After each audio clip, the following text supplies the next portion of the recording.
Hey, everybody. I am Jennifer Bulbrook, as you know, with I Am Somebody. And today I am doing a co-hosting lovely docu-series with Isabel Bradburn Jackson of Dear Divine Goddess. We are starting a docu-series called Lost Souls Initiative, where we're going to be taking people's stories and sharing them with the world.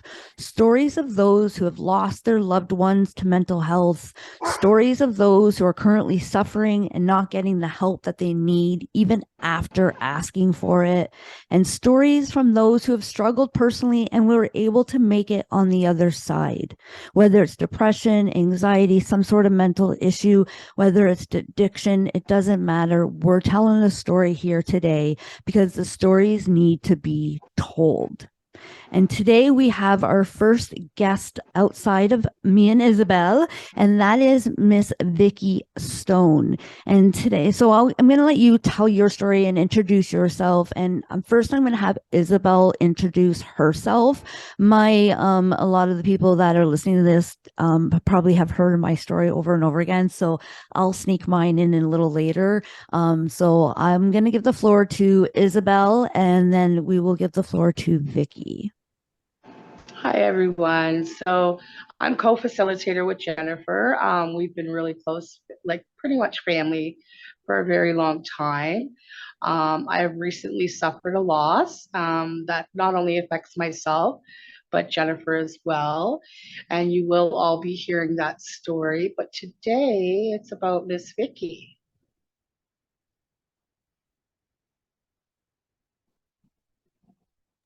Okay, it helps if I unmute myself. Hi there. My name is Vicki Stone. Very happy to be part of this series. Sometimes when we've lost people to the system, to addiction, to all of the things that they begged for help and we tried to get them help with, it feels like they're gone. But anyone who's lost someone in that way knows how important it is to say their name out loud. So today I am very proud to be able to talk about my brother, Stephen Duthie. We lost him in 2010, so it sounds bizarre to me that it's been 13 years, but any opportunity I have to talk about him, to say his name out loud, and to help other people to know what we can do better so we don't lose another brother and son and friend like Stephen, the better. He still lives on with me and my family in many ways. And there's a lot of lessons to be learned from what happened from him. So I'm happy to be with you today. Wonderful. I should unmute myself as well. I'm so happy that you were willing to share your story and Stephen's story with us today. And like I said, all of our voices, I think we need to be heard. And unfortunately, Stephen's not here today to share his story. Can you tell us a little bit about your brother and who he was as, a human? Like how do you remember him? Sure. So Stephen is my one full brother. Him and I grew up on the east coast of Canada, and we both ended up living in the Oshawa area. Stephen was an incredibly funny and charismatic soul. He had lots and lots of friends everywhere he went. And at about the age of 18, we started seeing some pretty significant behavior issues. And he was diagnosed with, at that time, schizophrenia.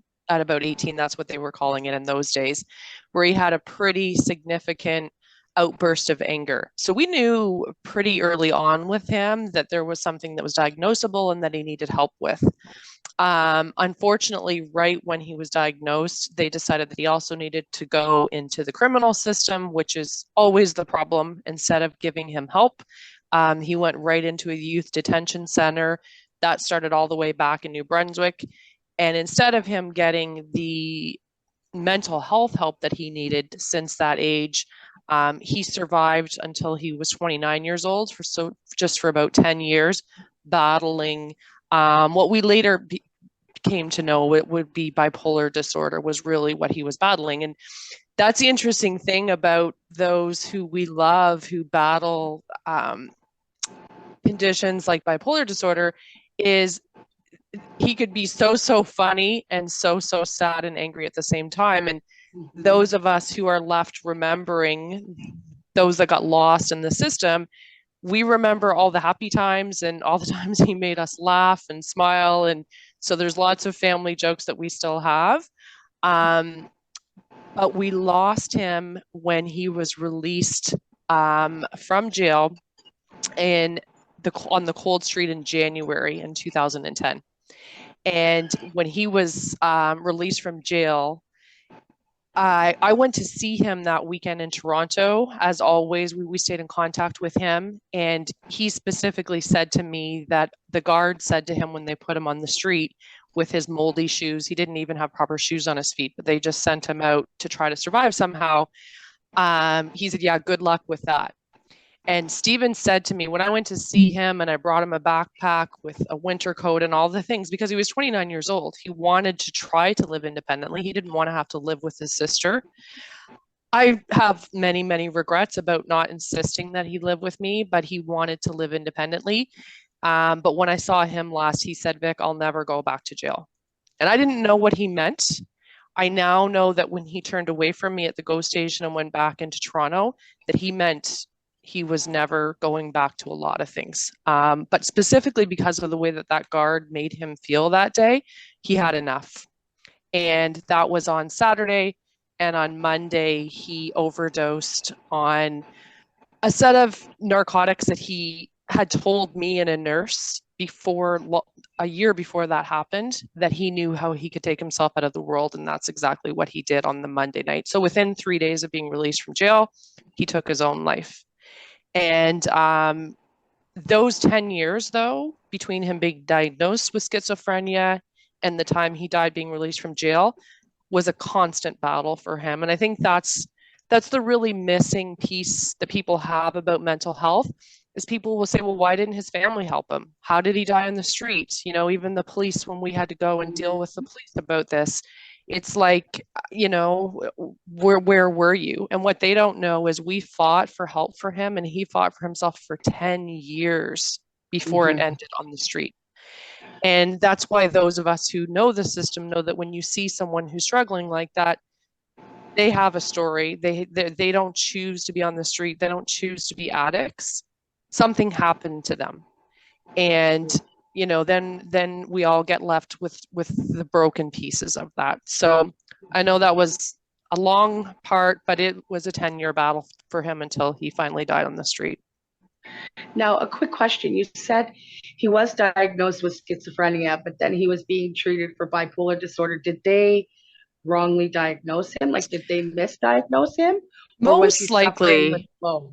Yeah, most likely he was misdiagnosed early on. I definitely do think that by the end, at least I have some peace in knowing that he was properly diagnosed, because it was definitely bipolar, the ups and downs.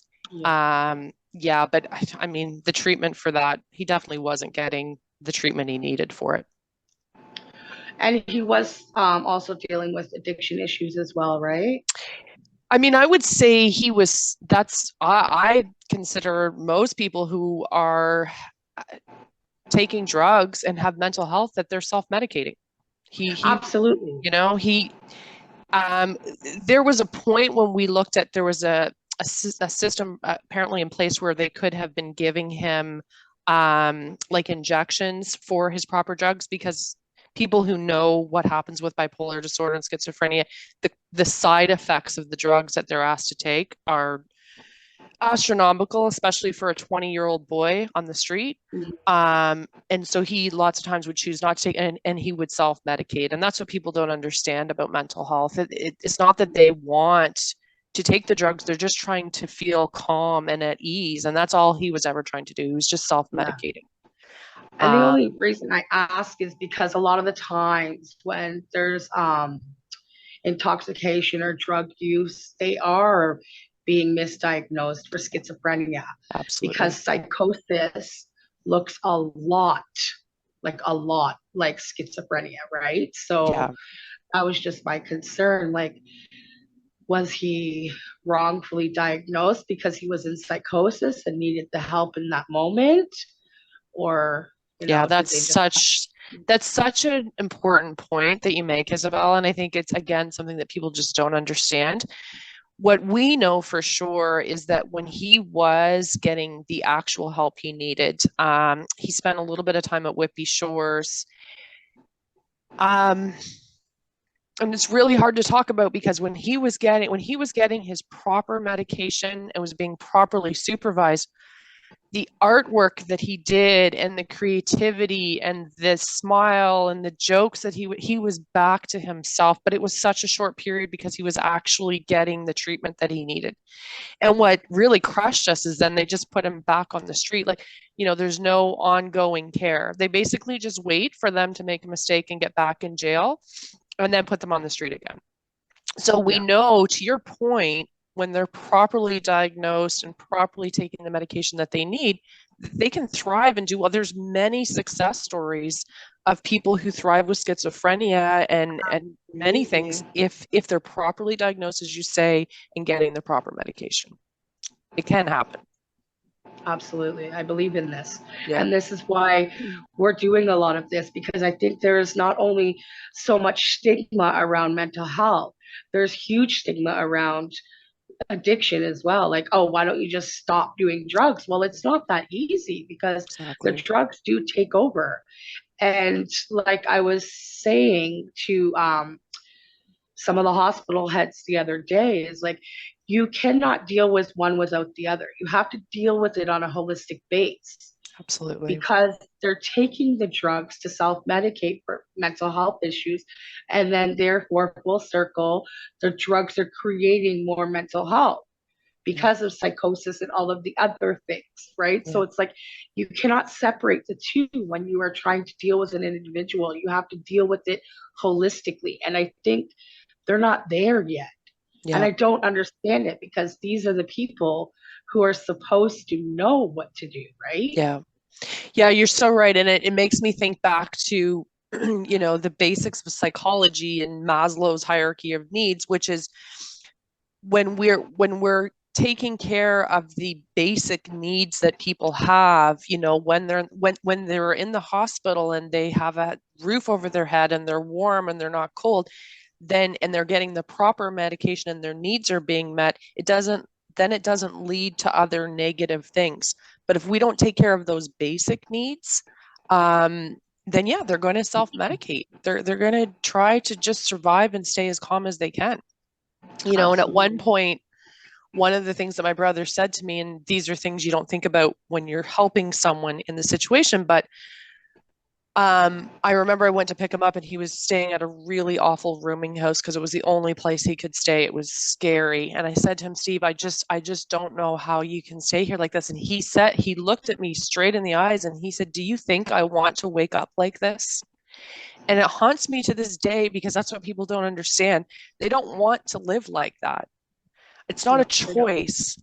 But when the system is not giving them the support that they need, they're just doing what they can to survive until they can't survive anymore. And I think that's you one of the bring last up a things big my point. brother said to me is, sorry. Is that right? Go ahead.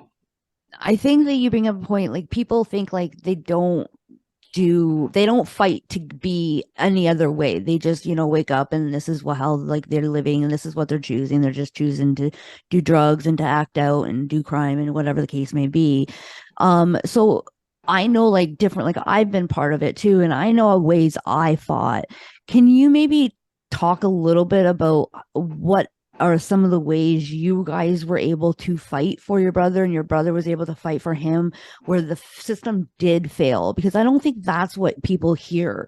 People don't hear that part of it. People just hear like, okay, well, they're on the street and that, but they don't see that it was because the system had failed them in one way or another. It's such an important part of this. And this is where it also gets hard for me because my mom is the person who fought for him. And thank God we got 10 more years with him because she was his advocate and she was able to fight for him. So one of the first ways that we fought for him is when we started seeing him being led towards a life of crime because people just didn't understand him. He couldn't keep a job. So to your question, how do they try to fight for themselves? he wanted to work. He worked lots of different jobs, but employers didn't understand when he would have an angry outburst, which was his mental health. Now, what's interesting, Jennifer, is in Ontario, right about 10 years ago when he was first diagnosed, they used to have ODSP work programs where the government would incentivize employers to hire people who had mental health issues, knowing that they had it. And if they had an angry outburst, they would work with them and they would say, it's just go ahead, take a half an hour break, and then they would come back. And Stephen actually got to work a few jobs like that. And it was amazing. Then, like most programs that help people, it got crushed when some government came in. It was ripped away. It was an amazing program. I think that is a key thing we could bring back, our work programs to enable and empower people to be able to be productive. That's a key thing. In terms of how they fight, they want to work. They want to be productive. And one of the, things that also used to happen in Ontario is Whitby Shores used to have a mental health center where there were cottages, and people who had mental health issues could go there and work, and they created gardens, and it used to be this beautiful, now it's a concrete building, but it used to be a really beautiful place. And so in terms of how they fight, they want to fight for themselves. They want to work. So when all of that was taken away and he couldn't work, and my mom was like, she could see that he was headed down an avenue where, what is he going to do? She fought for him to get ODSP. And anyone who's had to go through the process of trying to get Ontario disability knows that it's an endless battle. But thankfully, she knew enough to get him that support. So at least he had some financial means of trying to take care of himself. It gives me literal nightmares to think about what people who are on ODSP must be going through right now with the housing crisis we're in. I can't even go there in my brain. But that was something that she fought for him from a long time. But then again, trying to find a landlord who would help someone like him, give him a place to stay. And we just saw a horrible incident this week in Hamilton where we don't know what happened, but they're predicting that there's going to be even more violent incidents between landlords and apartment dwellers because the housing crisis is such a disaster, which is exactly what I said when my brother died. I got into a meeting all the way up to the Solicitor General because I was so devastated about what that guard said to my brother when he was released and he was put on the cold street. That I said, we need housing for these people. You can't be just releasing people who clearly have mental health issues back onto the street. Like, you're just asking for a revolving door. You're asking for that unless you do something. And so we fought for that too. And of course, now we're in an even deeper housing crisis with even less supports. And I heard something recently that we don't have a mental health problem. We don't have a homeless problem. We have a housing crisis. And when you go back to giving people basic needs like a place to live and affordable food, then you're not going to have the other crises because you're taking care of people's basic needs. And more people need to be having more conversations like this to fight for that. Because to your point, Jennifer, if you're just fighting for a warm place to sleep at night and food to eat, then everything beyond that becomes a battle. And that's what he battled for 10 years until he just couldn't do it anymore. It just, like he said to me, why would I want to wake up like this every day, fighting every single day? So those are just some of the examples of how he fought for himself, we fought for him, but it just went on from there. Yeah. It seems they're all barriers. Like, I know with my brother, we had to apply 3 separate times to get him on ODSP. Yeah, see, that's 3 separate times. And we know anybody who's dealing with any type of mental health, like I have extreme anxiety, those small barriers become huge. Yeah. Like, that's it. You know what I mean? Like, that can really put you out for a long time because those are your basic needs, right? Yeah. And, when I hear you say 3 times, that means 3 times of thinking the world doesn't care about me. I know I have a disability. Why do I have to prove it? Like, when we put ourselves in the position of the person who's trying to apply, my God, it's no wonder people give up hope and get so frustrated. Yeah, and Absolutely. people, when they're busy trying to figure out how they're going to live day to day and feed themselves and their children and put a roof over their head, and that they don't have any time to take care of themselves in any other way. And the easiest thing for them to do is to go get high or to hide away and just, and people don't understand that. And I think you nailed it on the head. Like, the system had failed you guys over and over again Yeah. here. It wasn't just once, it was multiple times over 10 years, right? And I think that that's where people don't understand. And that's where people, because nobody really talks about it. And when people do talk about it, they're told to shut up. And so then they usually just shut up because they're dealing with their own mental health and they need the help themselves. Yeah. Or they're just told the system's broken, the system's broken. Okay, we get it. We all understand that the system is gravely broken. Yeah. But what do? Where do we go from here? It has to change. Like, it cannot remain the same. People are dying. Yeah. Yeah. Absolutely. What kind of changes have you seen over the years? Because I know it's been like a long time and it was a battle of, 10 years. And you had mentioned a couple like the work programs and that, but were there any other changes that you had seen, whether good or bad, over the years with the mental health system? Yeah, so it's interesting because some of the positive things are that people are talking about mental health now much more openly than they did certainly 10 years ago when my brother was battling it. That is a positive. In the workplace, I'm seeing much more talk about mental health and much more support. So, for my daughters, it's different now. We also deal with anxiety and other things in our household, and I know to get them support very early on, which I'm very, very grateful for. That is all good. I think things like the Bell Let's Talk campaign, I think it's actually very positive to get people talking. That is good. The downside of that, I think, is that we see people say, yeah, but nothing's changing. We put all this money into Bell Let's Talk, and look, there's still homeless people on the street. And so there's still a very huge lack of education about what the actual cause is. And it's not that there's more mental health issues. There's always been people who battled bipolar disorder. It was called different things in different ways. The problem now is that we're not taking care of people's needs to an even worse degree than ever before. So the housing crisis, the food crisis that's created. I know we're a dual income family, and I can't even look at the total that's at the register. Everyone's battling that right now. And so I think about people like my brother who are out there trying to feed themselves right now.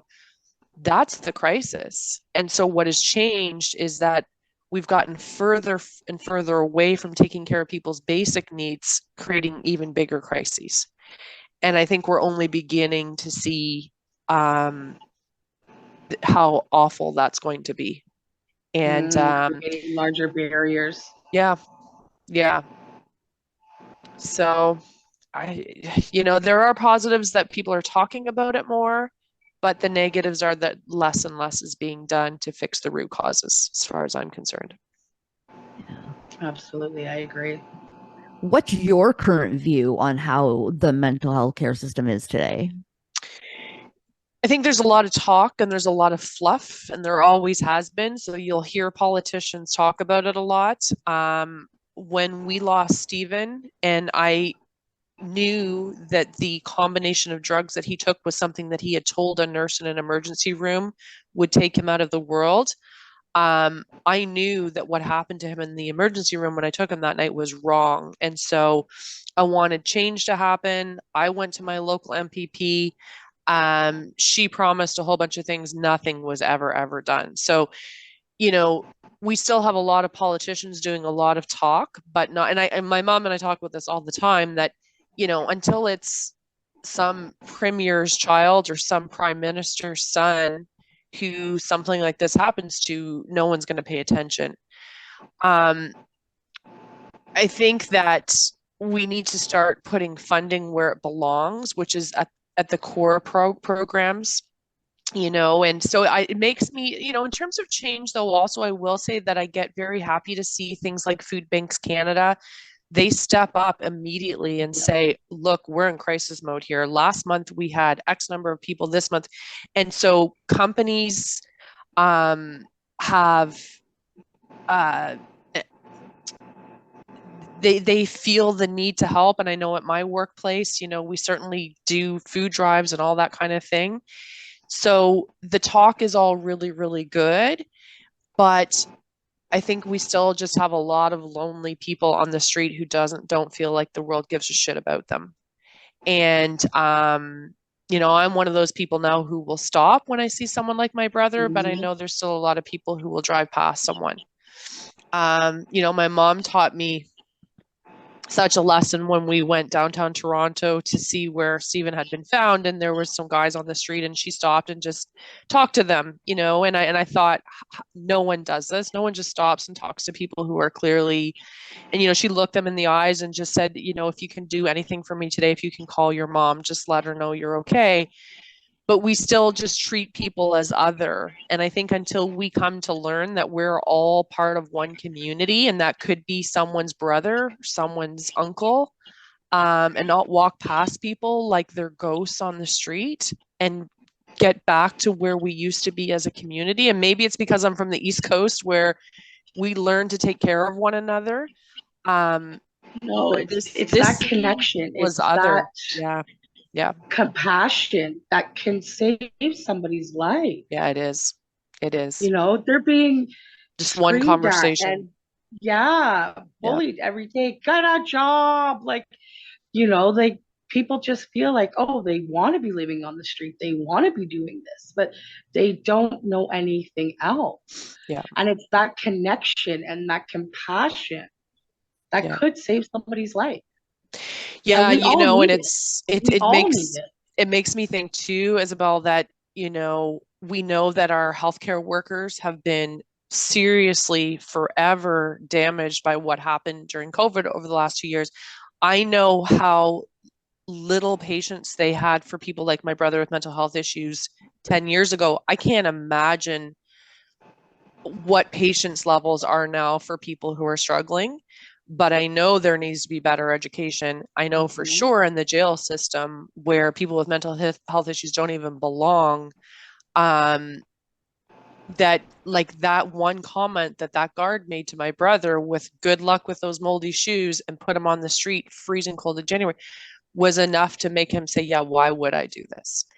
And to your point, Isabel, that's the thing. When people feel disconnected from the world, when they feel like nobody gives a shit because no one's telling them otherwise, we create bigger problems. Yeah, and the fact is, our minds, when we're having a mental health crisis, is already telling us those things. That's right. So we need people to reiterate the opposite, just to keep pushing, like, you are loved, you are worthy, you do mean something, because everybody is someone to somebody. It's such a huge part of it, Isabel, and it's something that I have to live with and many families have to live with, and that we need more education about. I see it changing in the school systems, but I wasted a lot of time questioning my brother and saying, well, Steve, you're back in jail. Like, what did you think was going to happen? To your point, he didn't want to be back in jail. He had a shopping cart full of stuff and someone tried to steal it from him, and those were his only possessions in the world. So yeah, he got in a fight with a guy and he ended up back. Did he want to be back in there? No, but that was all he had in this world. And I can never get back the times that I questioned him or said, why do you want to do? But I see it in the world today where people say, well, they should just not get in jail then. They should just not take the drug then.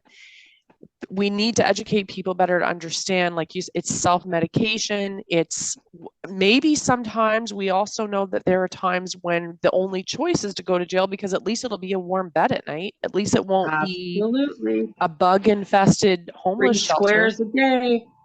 A nice warm bed. We need to educate people that this is not a choice. This is people's last resort. Absolutely. Yeah. What would you say to other loved ones out there that, maybe they have a Stephan and they're struggling and they maybe don't know what to do to help them? Do you have anything that you would say to them? This is where I have so much to say because I wish I had learned 10 years earlier what to do. And it was the things that my mom did. So it what it's to just love them as they are.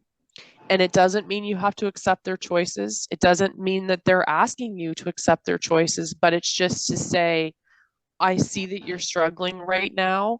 What can I do to help? To your point, Isabel, people get tired. They know they're not, that it's not okay to be living the life that they don't need someone to tell them that. It's just to No, they say, don't. I love you. What can I do? And the big lesson I learned with my brother is I would get so frustrated because he would call and say, hey, can I have $40 just until I get my check? And I would send him $40. And then I would see that he went and got high. And it would be like this never ending cycle. But it could have been, Guilty. it could have been, well, yeah, you think you're helping, right? And what my Like, mom you and don't I have, want to enable the situation, right? that's the thing. And what my mom and I have learned now is we were enabling what, but there are other ways to help. And there's a way to give a hand up instead of a hand out. And the hand Mm-hmm. up is, I hear you're struggling. I hear you say that you need $40. What is it that you need? Ask them that question. Mm-hmm. And then maybe they're going to say it's groceries. Or, there were times when I went and brought my brother a space heater, or I brought him an extra blanket, or I went and brought him a backpack full of warm clothes. There are things that they can use. And the thing is, one of the things that he said to me was that by the end, in the last 5 years or so, he said, Vic, I'm just so glad I have you because you're the only one who's honest with me. Because I would say to him, I'm hearing you say you need cash, Steve, but I have two little kids to feed also.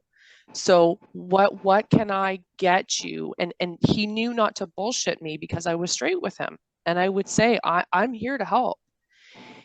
And it just got so sad because we finally learned how to do that for him as his family. But the world, like the guy on the street who stole his shopping cart, he ended up being in jail for Christmas, which was the last straw for him. The rest of the world didn't see how he needed help. And that's what gets really frustrating to your question, Jennifer, about how can families help? It gets so frustrating because you find a way to help them, and now they still get all these blocks everywhere they go all around them. But keep doing that. Keep loving them anyway. Keep saying, I'm here from you. I hear you're struggling. Don't judge them because none of us want to be judged at the end of the day, but certainly someone who's already battling every day. Just make sure they know that you love them and that they can always call you, because there were definitely times, I'll be honest, with when I first had my firstborn daughter, my brother was in a bad way, and I did ask him to stop calling the house. And what I wouldn't give for a phone call from him now, or what my daughter wouldn't give for a phone call from him now, but at that time I didn't know better. And so it's just to keep the communication line open as much as you can so that they know they can go to you, because we can't get that time back. No, you're right. Because I also have regrets as well, because there was a very long time that I had to distance myself, because I had to put boundaries, like healthy boundaries in place. And that's And I okay. did distance myself, but near the end, we got really close, and I allowed myself, because of my own um, healing and mental health care, I have realized where he was coming from and how he was dealing with his traumas. And because he was dealing with his traumas differently than I was, didn't make him any worse or any better or any different than me. Yeah. We all have trauma in life, and we all deal with it in whatever works for us in that moment, So Yeah. like everybody is dealing with something, especially now, but like since COVID, like it's on a rise. Yeah. Life is hard, but definitely I agree with you about the connection. Like, just keep the connection, the compassion, the love. Remember the person that you grew up with, because Mm-hmm. for a very long time, I forgot who that was. Yeah. Yeah. That was my brother, my baby brother. Yeah. And I used to say all the time, like, that's not my brother. Yeah, it is, but he's struggling. Yeah. Yeah, he's struggling on the outside, but on the inside, he's still the little brother who you always knew. And Exactly. what's really hard for people who are in it, and it's such an important question, Jennifer, because I think that's what those of us who are left without them want to say most, is to help other people so they can just keep them alive and keep them in their life. Is to just keep that open. And to your point though, Isabel, there are times when it is okay. Like when my daughter was first born, and to be honest, Stephen was threatening, he was violent, it was scary, and he couldn't be around. But thankfully, after that, I did know to go back, and I had a conversation with him. And I said, Stephen, just at that time, you weren't in a good state. I just had a baby. I needed to be safe. So it's okay to create a boundary, but then to go back and to say, look, for me, that's what I needed to do. But I still love you, and I still want you in my life. And him and I had an agreement that he was welcome to come to my house anytime for dinner, anything he needed. But if he was high or in a bad way, then don't come to my house. And he understood that. It was, but we just, to your point, Jennifer, just keep the open communication line, and let them know you love them, and this is how you can support them. Absolutely. Yeah. I love that. I think so many times people they don't know what to do. And I want to put out there, like, there's not even really a right or wrong way to handle anything. You're doing the best you can at the time with the skills and the tools that you can do. And addiction doesn't just affect the person who's doing the drug, or the mental health doesn't just affect the person who's suffering from it. It affects the whole family. It affects the friends. It's a community thing. And I don't think people realize that. And we're human, right? And the people who are suffering are human, and their addiction or their mental health isn't what's defining them. And it goes back to remembering who they were, who you grew up with. That little boy running around the street playing with their friends in the sprinkler never grew up to think, oh, this is how I'm going to live my life. Exactly. Never. The mental health and addiction is a byproduct of the trauma that they have been trying to numb out from their entire life. Yeah. So we have to get to the core of these traumas. Yeah. It's not enough to just say, here's the medication, go to therapy once a week.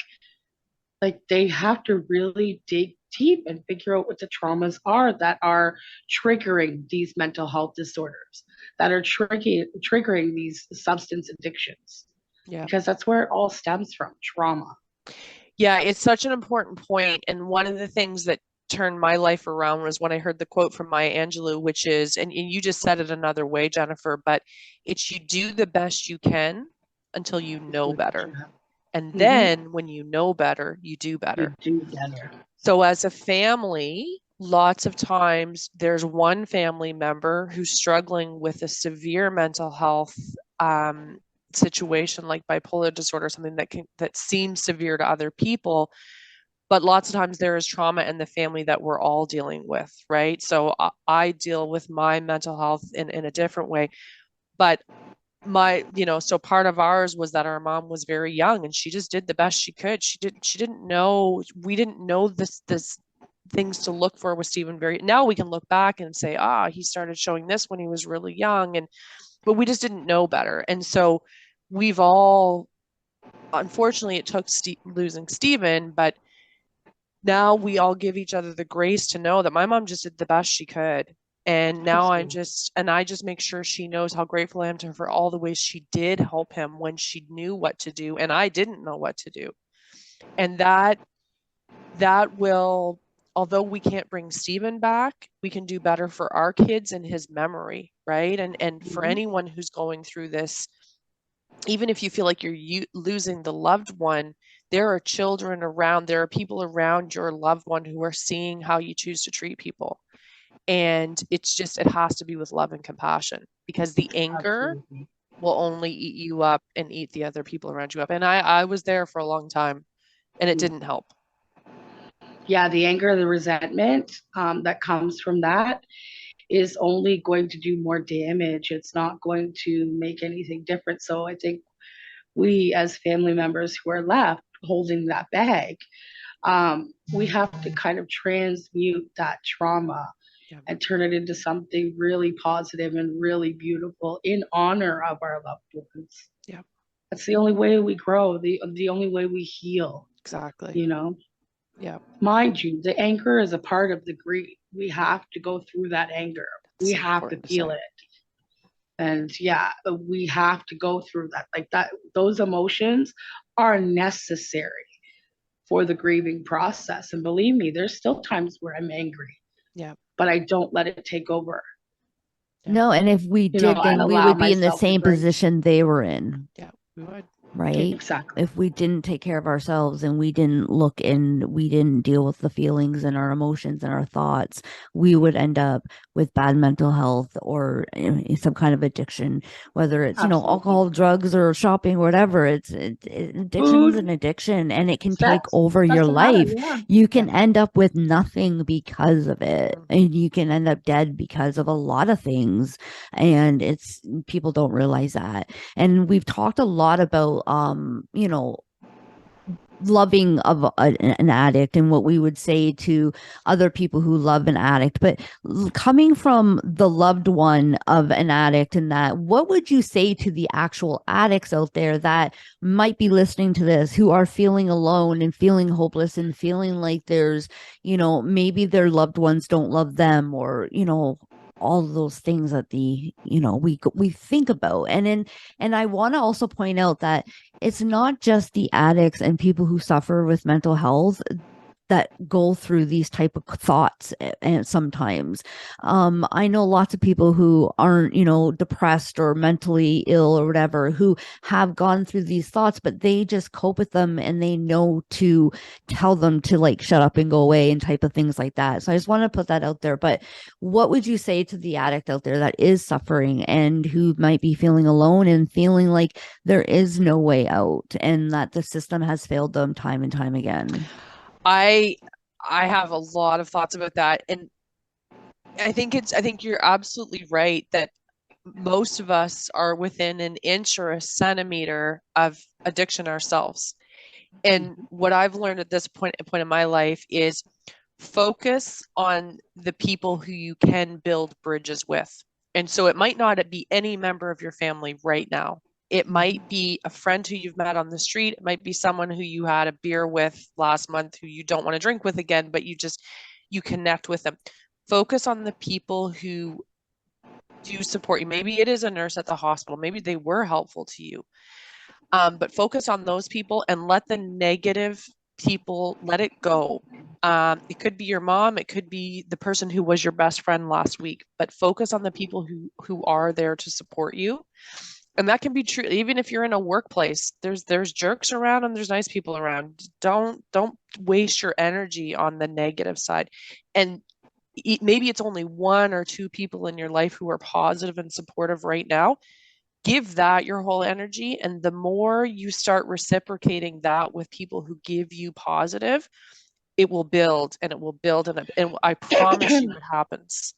I know I dealt with my own addictions as a teenager, and I had to leave my whole own community and start my life over again in Ontario, and I just chose differently about who I surrounded myself with. It's not easy. Sometimes you live in a house with people who aren't positive, but where you choose to put your energy is something you get to decide, and it can make a big difference.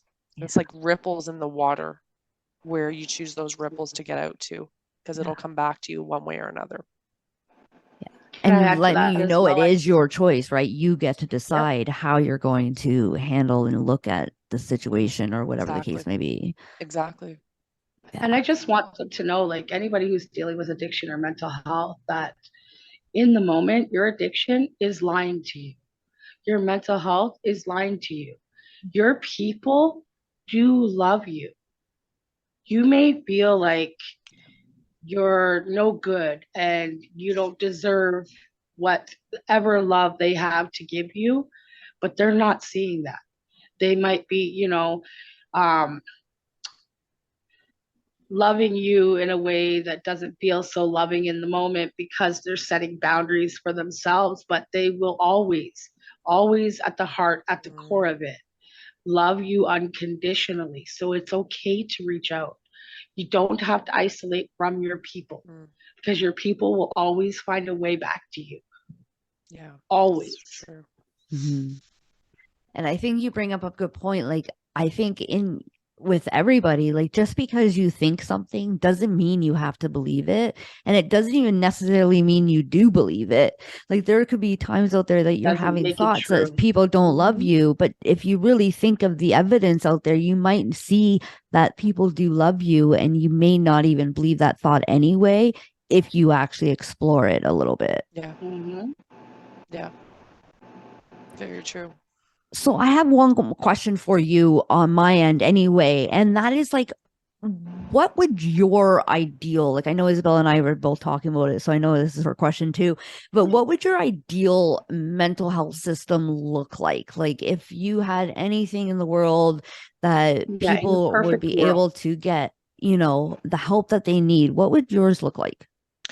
I think we've seen it in the past, and people don't want to spend the energy to go back to it. But I think something where we recognize that it is a mental health issue. So first of all, we identify what it is, like you said, proper diagnosis.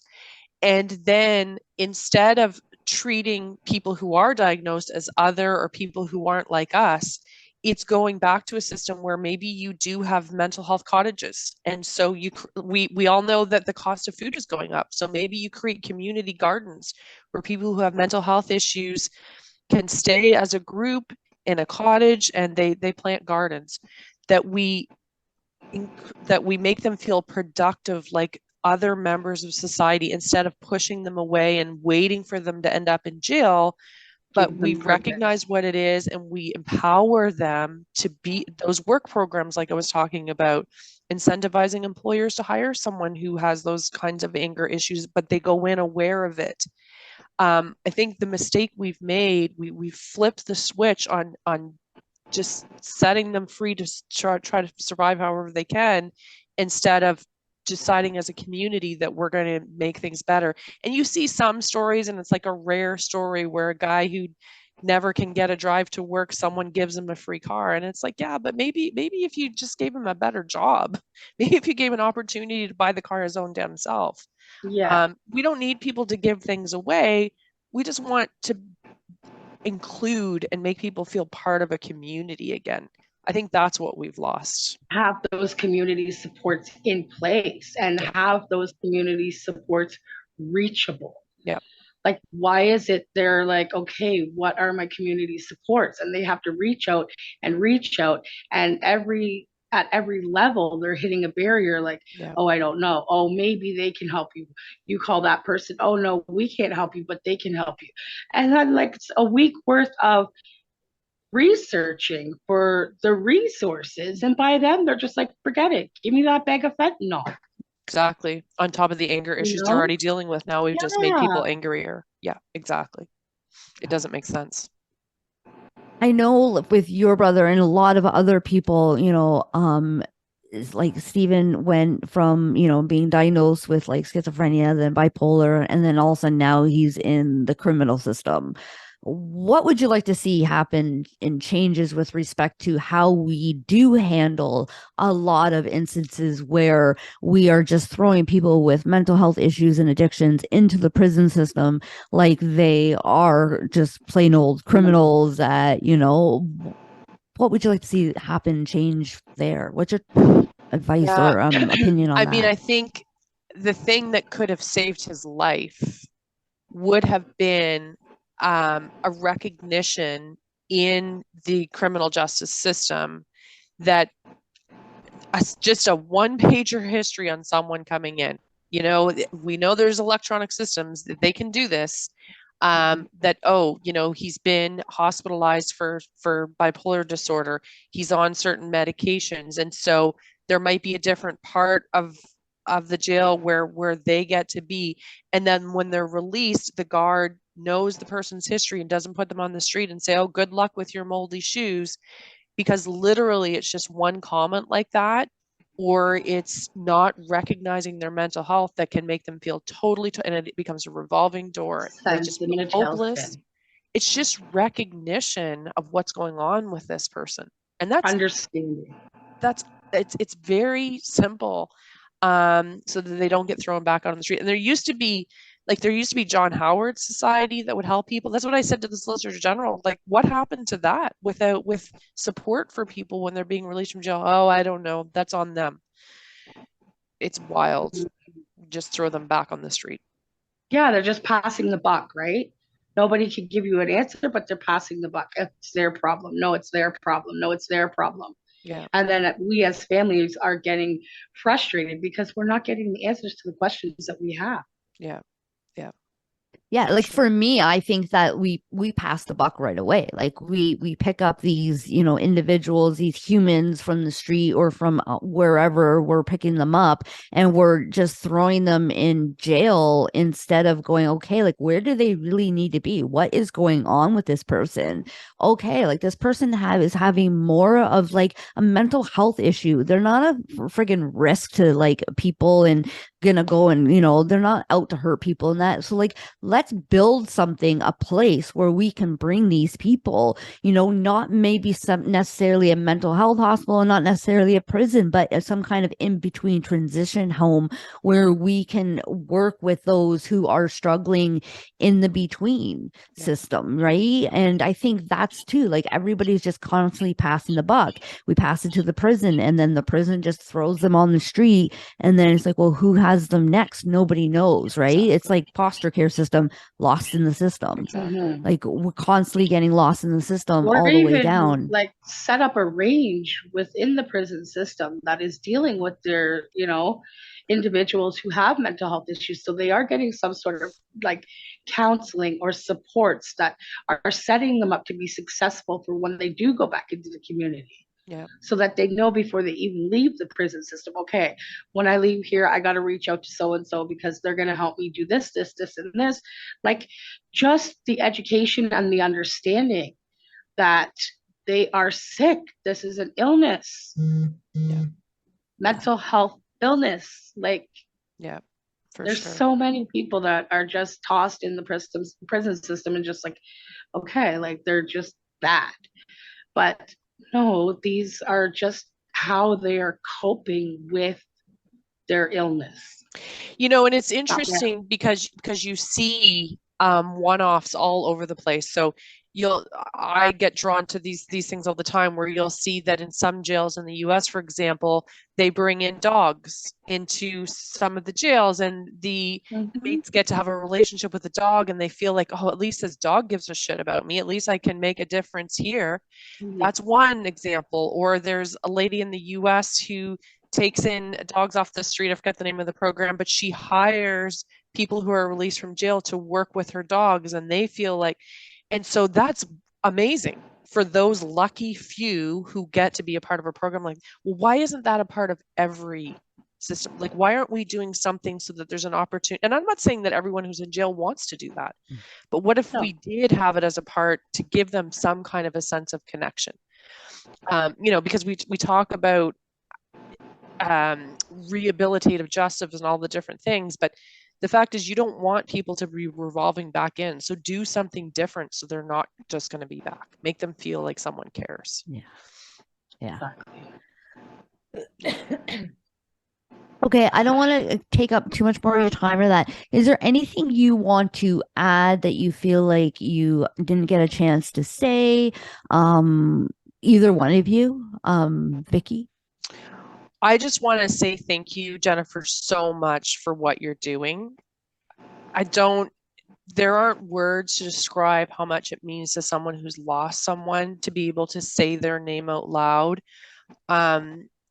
Stephan would be so proud of people like you who are still talking, because that is how things will get resolved, is by keeping the communication open. And there are family members of my own family where it's just easier to just not talk about that, but by keeping it open, this is how things will change. And so you've given me an incredible opportunity to do that, and I think we just need more of this, to be honest with you. Well, That's thank all. you. And I don't want to take all the credit on, to be honest, I personally have been in with the mental health system for a long time on my own personal accord, personally and with family members and friends and stuff. And it took the death of Isabel's brother and Isabel saying, like, we need to do something for us to be like, okay, let's really do something. And with that being said, I just want to add, like, Isabel's actually hosting a memorial walk, say his name, on Yeah. Sunday, August 13th at 11 a.m.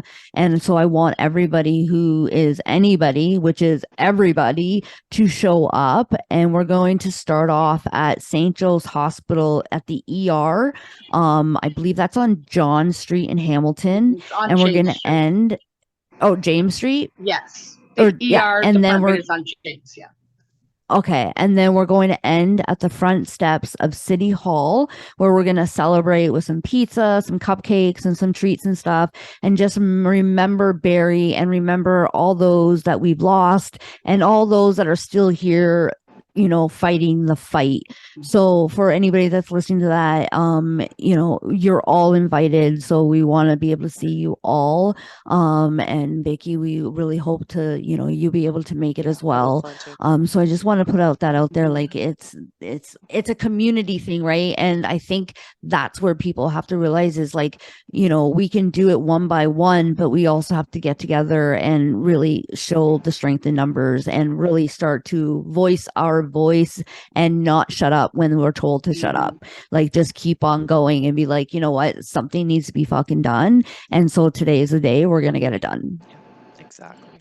And Vicki, I just want to extend so much love and gratitude to you for doing this. I know it's really hard to be this vulnerable when it's such a sore spot, because we love them and we love them hard.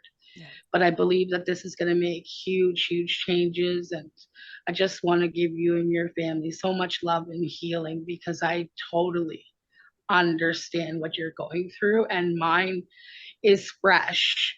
And that I hope in 13 years from now, I could be in the same place that you are. Like, it's really fresh, like Easter Sunday fresh. God, So I'm so I sorry. hope that I have as much understanding and compassion as you do in 10, 13, 15 years.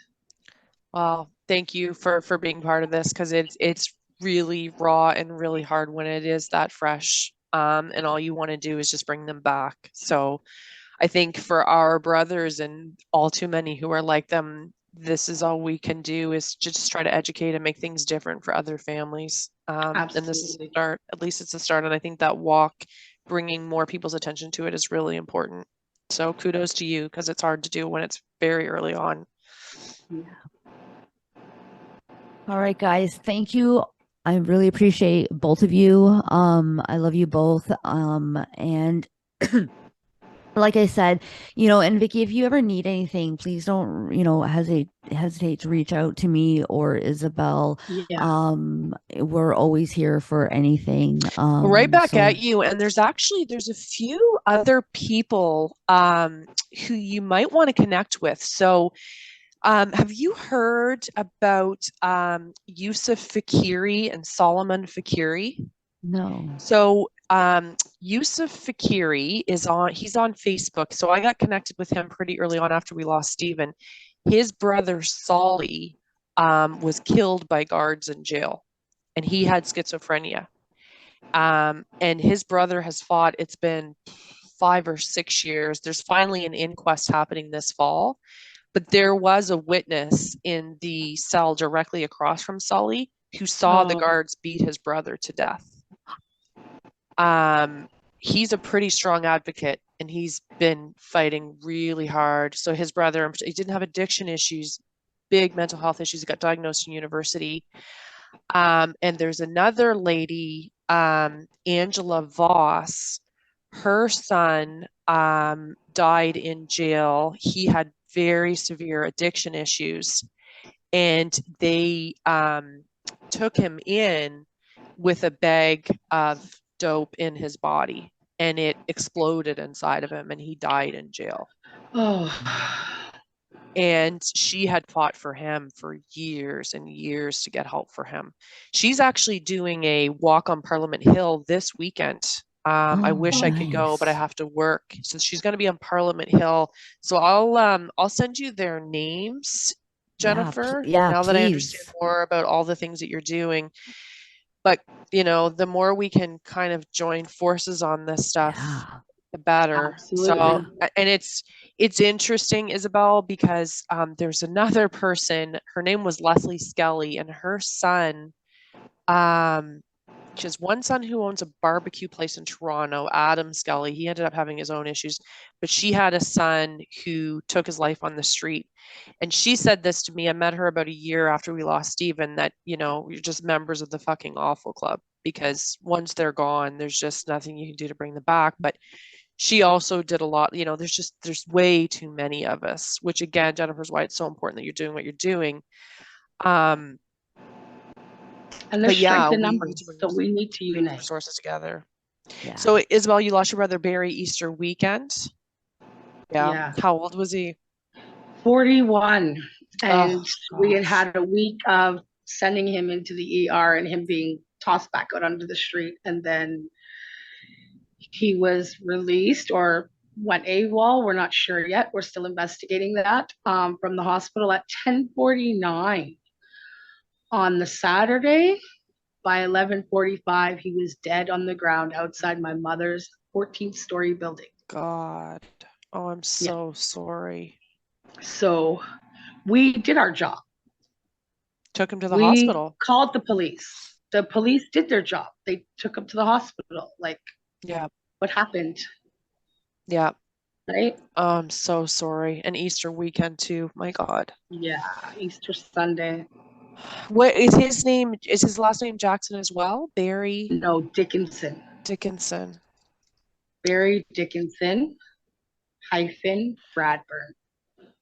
So I've since had some meetings with the hospital, and there has been some policies at that hospital changed, but they can only do it there, right? It's not across the board. But That's the these are things problem. that need to start happening like province wide Yeah. or even, countrywide, right? Yeah. Like, That's such an important point. People think that, oh, okay, then it'll be fixed. Yeah, that it'll be fixed in that one ER. Like if I went back to the nurse who what he said to her is, he said, I know if I do enough oxy and cocaine, that'll take me out. And she laughed and she said, oh yeah, that would do it.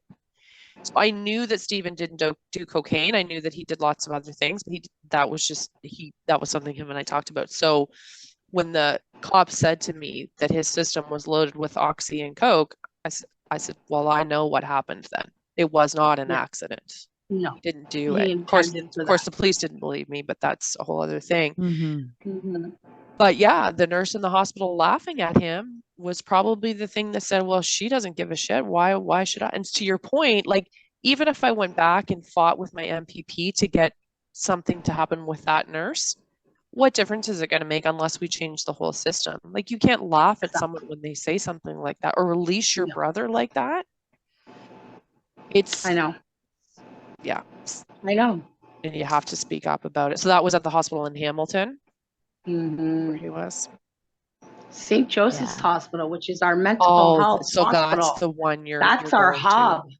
Yeah. And it's Wow. not That's the our first hub. time that I've even heard something similar to this. I know somebody, a friend of mine, I know the girl, but she wasn't really a friend of mine, but a friend of mine was a friend of hers, and she, same situation, was taken to the hospital, was released, and a couple hours later jumped off her balcony in front of her kids. Like, Yeah. and you don't hear about it, and nobody fought for that. Nobody stood up and talked about that. And so then here we are with it happening again 10-15 years later, whatever it's been. Yeah. And it's like, how many other people have we lost in between that nobody's talked about because they were told to shut up, or because they just didn't think their voice mattered, because their voice didn't matter for the 10 years they were fighting before that. Yep. Just Exactly. Monday, 2 patients went AWOL from the West Fifth campus, and that are a harm to themselves and others. The police have, put out a like, could be a harm to, yeah. Yeah. And the points that you made, Jennifer, around just connecting with people and making people feel like someone cares, that's the thing. But we need everyone to be on the same page, because it just takes one guard or one nurse or someone to make them feel like no one gives a shit, especially with your brother, Isabel. If no one in the hospital made them feel like they cared, they lose hope. And we have to make sure that everyone is educated, but you would expect, at least in the healthcare system. But like I said, with what they've gone through in the last couple of years, the excuse is that they're all worn out. Well, then I get it. Then let's right? hire some They're other people overwhelmed. too, hire right? other people. Hire other people. There's But it's not answers, even that. Like, yeah, they're overwhelmed, but it's the government bureaucracy as well, and the cuts to healthcare and all of it. Like, it all is just like a huge pot of bumblefuck. Yeah. But how do we get out of it now? Yeah. How do we start to change it so that we are helping these people? Like, people are dying. Yeah. Dying. Yeah. This is the start. Yeah, absolutely. And on that note, thank you guys again so much. And remember, everybody, we have the walk on Sunday, August 13th at 11 a.m. So we hope to see you outside of the St. Joe's Emergency Department on, I'm going to say it probably wrong, James Street? James. Yeah, okay, I got it right. All right, guys. It's been a blast. Thanks. Bye. Take care. It's wonderful.